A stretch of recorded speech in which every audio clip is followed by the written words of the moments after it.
마라나타, 여행자는 요구하고 순례자는 감사한다. 같이 한번 해보죠. 여행자는 요구하고 순례자는 감사한다.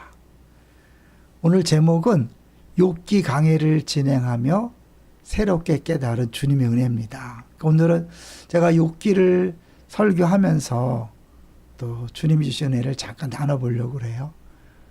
무엇보다도 주님의 세밀한 사랑을 정말 경험한 것 같아요. 실수하지도 않고 실패하지도 않으시는 하나님이 정말 세밀하게 또 완벽하게 우리를 인도하신다.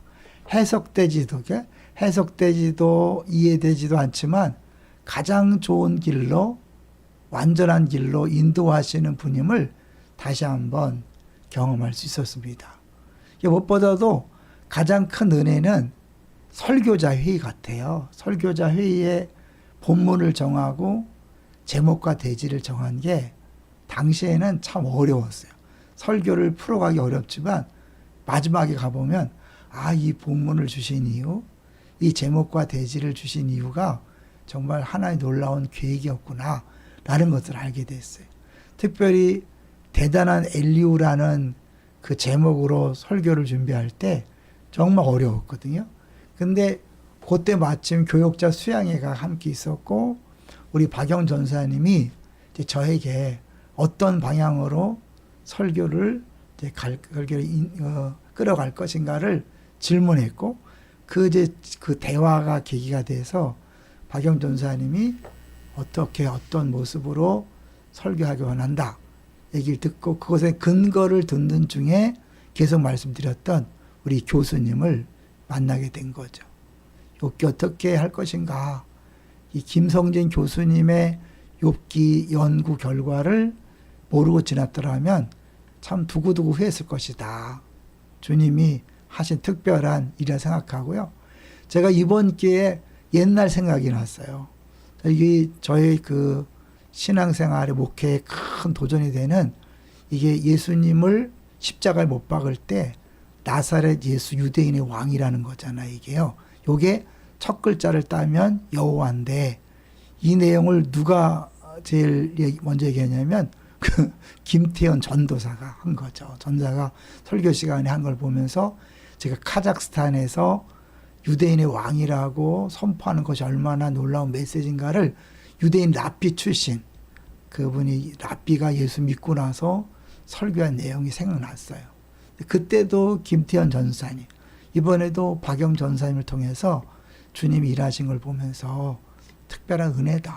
그러니까 하나님은 내 주변에 이미 축복의 통로들을 다 준비해 놓으셨는데 내가 앞으로도 계속해서 겸손하게 배울 마음만 있으면 놀라운 것들을 얻을 수 있겠다라는 생각을 해봤죠. 그러면서 제가 욥기를 하면서 특별히 또 이빨에 대한 추억을 하나님 소환시켰잖아요. 우리 간사님들과 함께 놀러 갔다가 찍은 이빨, 이빨인데 욥기는 한마디로 정말 내가 이빨 때의 모습을 보여줬어요. 욥이 이런 고백을 했잖아요.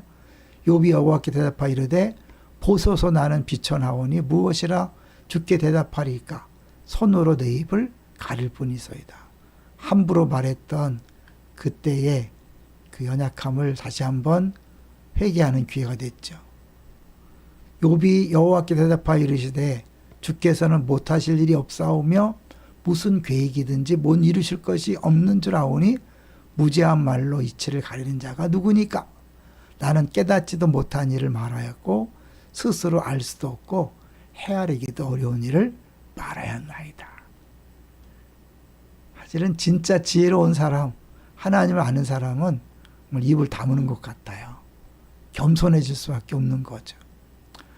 그 조지 맥도날드가 이 말한 내용이 제가 욥기를 하면서 가장 충격적이면서 큰 깨달음이 뭐냐면 이 인간의 고난을 면해주기 위해서가 아니라 그들의 고난이 주님의 고난과 같은 것이 되게 하시려고 죽기까지 하나님의 아들은 고난을 받으셨다.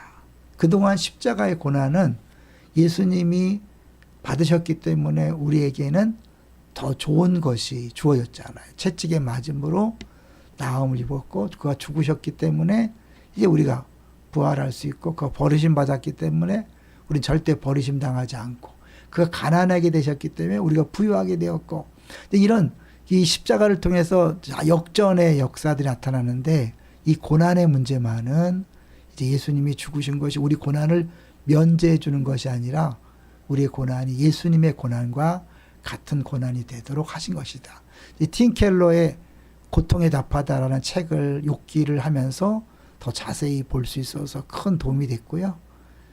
또 이 특히 욥기에 대한 설교를 팀 켈러 목사님 많이 안 하셨는데 로거스 바이블의 그 몇 편의 설교를 통해서 큰 은혜와 깨달음이 있었죠. 그런가 하면 이제 욥의 길이라는 책이 있어요. 예. 이거는 이제 우리 사회가 선물 받고 읽었다가 준 책인데 이게 이번에 또 저에게 큰 도움이 됐고요. 욥기 주석을 뒤늦게 만났는데 이것도 저에게 또 많은 깨달음을 줬습니다. 또 중요한 거는 이제 이 박영선 목사님의 욥기 설교죠. 이 박영선 목사님 독특하게 설교를 풀어가기 때문에 우리가 있는 그대로 다 받기는 쉽지 않아요. 그런데 제가 처음 욥에 대한 명확한 이해는 아직 예전에 박영선 목사님 설교를 통해서 많이 정리가 됐죠. 근데 그때만 해도 제가 잘 모를 때에 저의 기초를 놓는데 큰 역할을 하셨고 이번에는 이제 실질적인 도움을 이제 많이는 못 받고 간간히 또 아주 그 해석상의 특별한 면을 도움받았습니다. 가장 많은 참고를 했던 책은 이 책 같아요. 욥기, 이 크리스토퍼 레시인가? 애시라는 사람이 쓴 이 책이 그 십자가와 연결시키는 내용들을 많이 깨닫게 하셨다. 그리고 실제적인 도움은 하우 주석이라 그래서 어떻게 성경할 것인가 여기서 많은 것들을 도움받을 수 있었습니다. 제가 이제 이런 은혜를 함께 나누는 거예요. 겸손하게. 근데 특별히 제가 간간히 이렇게 많은 이제 그런 새로운 시도를 할 수 있었던 건 이 김기성 목사님의 욥기 강해를 보면서 그분들이 이분이 인용하는 시나 여러 가지 내용들을 이런 것들이 많이 도움이 됐고 설교를 전개하는 과정 속에 도움이 많이 됐습니다. 가장 실질적인 도움은 우리 서 목사님이겠죠. 그죠? 서 목사님의 실제적인 고난. 그 강우 때문에 겪는 고난이 우리 모든 성도들에게 고난이 뭔지를 생각하게 하고 이 고난 속에서 하나님 주신 은혜로 어떻게 이겨나가는가를 같이 실제적으로 우리가 보고 듣고 경험하면서 이 욥기에 대한 더 특별한 은혜를 경험할 수 있었던 것 같아요. 1억 8천만 원 기억하시죠? 그 어마어마한 액수가 정말 다 해결된다는 것이 주님의 위로였고 그걸 겪으면서 서 목사님은 충성하겠다라고 그렇게 결단했다잖아요. 이 고난이 주는 유익을 우리에게 보여주고 있는 거죠. 고난이 누군가에게는 어떤 망가지는 또 더 약해지고 시험 드는 기회가 되지만 누군가는 더 주님을 만나는 그래서 욥처럼 귀로만 듣던 신앙에서 눈으로 보는 신앙으로 똑같은 햇빛이지만 버터는 녹이지만 진흙은 더 굳게 한다고 하잖아요. 동일한 고난을 통해 누군가는 어마어마한 은혜와 유익을 누리지만 누군가는 좌절하고 절망하고 시험에 들죠. 저는 우리 기쁨의 동산교회 성도들이 이 욥기를 이제 듣고 보고 배우면서 더 단단해지고 더 믿음 안에 든든히 서가게 된 줄로 믿습니다.